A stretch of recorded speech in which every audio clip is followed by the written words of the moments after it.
Lutter contre l'érosion marine, c'est parfois canaliser la force de l'océan.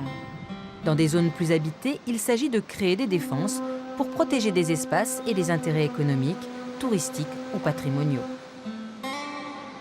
Soit on lutte avec des ouvrages en dur, des enrochements, des épis. On va lutter physiquement contre l'avancée de la mer. Ça, c'est la première des sous-options. La deuxième des sous-options, quand on veut protéger, c'est de mettre en place des actions de rechargement, de transfert de sable. C'est-à-dire qu'on va finalement faire ce que la mer ne fait plus. On va bouger le sable à sa place pour essayer de maintenir une position du trait de côte.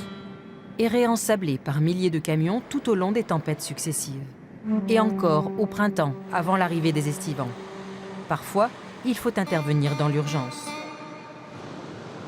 À Lacanau, la première phase de travaux a coûté plus de 3 millions d'euros, dont la plus grosse partie reste à la charge de la ville, qui a dû pour cela contracter un prêt et même en janvier 2015, lancer un fonds de dotation.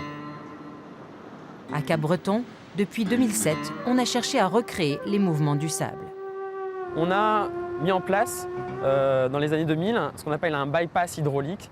C'est une grosse machine qui pompe du sable d'une côté de la jetée pour l'envoyer de l'autre côté pour favoriser finalement ce que ne peut plus faire la mer avec ses ouvrages de protection.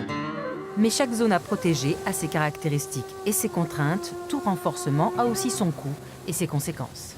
Cette protection qui a un effet positif, elle a aussi un effet négatif en reportant le problème sur le voisin, d'une part, et puis en faisant en sorte que la plage diminue, s'abaisse, et du coup on peut avoir à moyen et long terme des problèmes pour accueillir les estivants, la population estivale sur nos plages.